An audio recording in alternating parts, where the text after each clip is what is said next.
بسم اللہ الرحمن الرحیم۔ شروع اللہ کا نام لے کر جو بڑا مہربان نہایت رحم والا ہے۔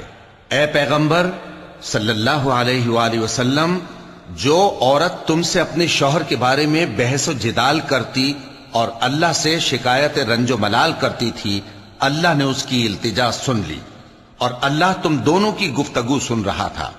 کچھ شک نہیں کہ اللہ سنتا ہے، دیکھتا ہے۔ جو لوگ تم میں سے اپنی عورتوں کو ماں کہہ دیتے ہیں وہ ان کی مائیں نہیں ہو جاتی، ان کی مائیں تو وہی ہیں جن کے بطن سے وہ پیدا ہوئے۔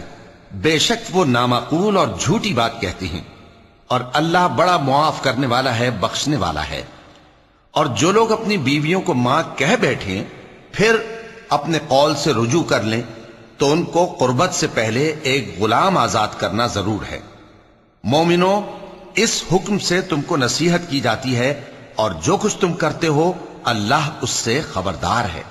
اب جس کو غلام نہ ملے وہ قربت سے پہلے لگاتار 2 مہینے کے روزے رکھے، پھر جس کو اس کا بھی مقدور نہ ہو اسے 60 محتاجوں کو کھانا کھلانا چاہیے۔ یہ حکم اس لیے ہے کہ تم اللہ اور اس کے رسول کے فرما بردار ہو جاؤ، اور یہ اللہ کی حدیں ہیں، اور نہ ماننے والوں کے لیے درد دینے والا عذاب ہے۔ جو لوگ اللہ اور اس کے رسول کی مخالفت کرتے ہیں وہ اسی طرح ذلیل کیے جائیں گے جس طرح ان سے پہلے لوگ ذلیل کیے گئے تھے، اور ہم نے صاف صاف آیتیں نازل کر دی ہیں، اور جو نہیں مانتے ان کو ذلت کا عذاب ہوگا۔ جس دن اللہ ان سب کو جلا اٹھائے گا تو جو کام وہ کرتے رہے ان کو جتائے گا۔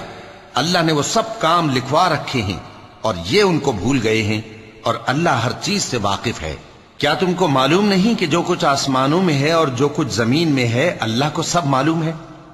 کسی جگہ 3 شخصوں کی سرگوشی ہوتی ہے تو اللہ ان میں چوتھا ہوتا ہے، اور جہاں 5 آدمیوں کی سرگوشی ہو تو وہ ان میں چھٹا ہوتا ہے، اور نہ اس سے کم یا زیادہ مگر وہ ان کے ساتھ ہوتا ہے، خواہ وہ کہیں ہوں۔ پھر جو جو کام یہ کرتے رہے ہیں قیامت کے دن اللہ سب ان کو بتائے گا۔ بے شک اللہ ہر چیز سے واقف ہے۔ اے پیغمبر صلی اللہ علیہ وآلہ وسلم، کیا تم نے ان لوگوں کو نہیں دیکھا جن کو سرگوشیاں کرنے سے منع کیا گیا تھا، پھر جس کام سے منع کیا گیا تھا وہی پھر کرنے لگے؟ اور یہ تو گناہ اور ظلم اور پیغمبر صلی اللہ علیہ وآلہ وسلم کی نافرمانی کی سرگوشیاں کرتے ہیں، اور جب تمہارے پاس آتے ہیں تو اللہ تعالیٰ کے بتائے ہوئے الفاظ کے بجائے دوسرے الفاظ میں تمہیں دعا دیتے ہیں، اور اپنے دل میں کہتے ہیں کہ اگر یہ واقعی پیغمبر ہیں تو جو کچھ ہم کہتے ہیں اللہ ہمیں اس کی سزا کیوں نہیں دیتا؟ اے پیغمبر صلی اللہ علیہ وآلہ وسلم، ان کو دوزخ ہی کی سزا کافی ہے، یہ اسی میں داخل ہوں گے اور وہ بری جگہ ہے۔ مومنو، جب تم آپس میں سرگوشیاں کرنے لگو تو گناہ اور زیادتی اور پیغمبر کی نافرمانی کی باتیں نہ کرنا، بلکہ نیکوکاری اور پرہیزگاری کی باتیں کرنا، اور اللہ سے جس کے سامنے جمع کیے جاؤ گے ڈرتے رہنا۔ منافقوں کی سرگوشیاں تو شیطان کے اکسانے سے ہیں، جو اس لیے کی جاتی ہیں کہ مومن ان سے رنجیدہ ہوں، مگر اللہ کے حکم کے سوا ان سے انہیں کچھ نقصان نہیں پہنچ سکتا۔ تو مومنوں کو چاہیے کہ اللہ ہی پر بھروسہ رکھیں۔ مومنوں، جب تم سے کہا جائے کہ مجلس میں کھل کر بیٹھو تو کھل کر بیٹھا کرو، اللہ تم کو کشادگی بخشے گا، اور جب کہا جائے کہ اٹھ کھڑے ہو تو اٹھ کھڑے ہوا کرو۔ جو لوگ تم میں سے ایمان لائے ہیں اور جن کو علم عطا کیا گیا ہے اللہ ان کے درجے بلند کرے گا، اور اللہ تمہارے سب کاموں سے واقف ہے۔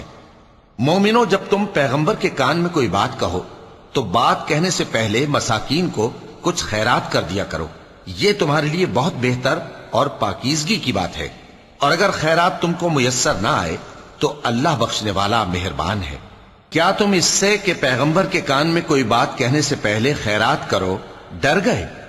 پھر جب تم نے ایسا نہ کیا اور اللہ نے تمہیں معاف کر دیا تو نماز قائم کرتے رہو اور زکوٰۃ دیتے رہو، اور اللہ اور اس کے رسول صلی اللہ علیہ وآلہ وسلم کی فرما برداری کرتے رہو، اور جو کچھ تم کرتے ہو اللہ اس سے خبردار ہے۔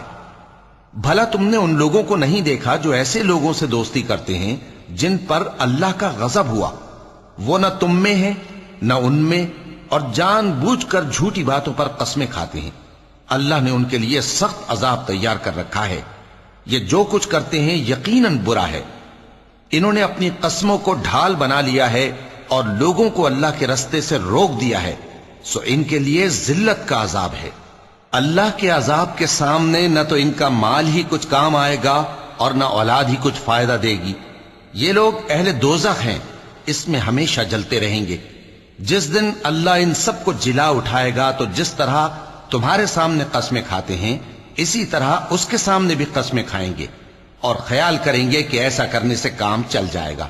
سنو، یہی تو ہیں جھوٹے۔ شیطان نے ان کو قابو میں کر لیا ہے اور اللہ کی یاد ان کو بھلا دی ہے۔ یہ لوگ شیطان کا ٹولہ ہیں، اور سن رکھو کہ شیطان کا ٹولہ ہی نقصان اٹھانے والا ہے۔ جو لوگ اللہ اور اس کے رسول صلی اللہ علیہ وآلہ وسلم کی مخالفت کرتے ہیں وہ نہایت ذلیل ہوں گے۔ اللہ نے یہ بات لکھ دی ہے کہ میں اور میرے پیغمبر ضرور غالب رہیں گے۔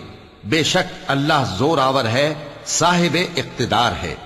جو لوگ اللہ پر اور روز قیامت پر ایمان رکھتے ہیں تم ان کو اللہ اور اس کے رسول صلی اللہ علیہ وآلہ وسلم کے دشمنوں سے دوستی کرتے ہوئے نہ دیکھو گے، خواہ وہ ان کے باپ یا بیٹے یا بھائی یا خاندان ہی کے لوگ ہوں۔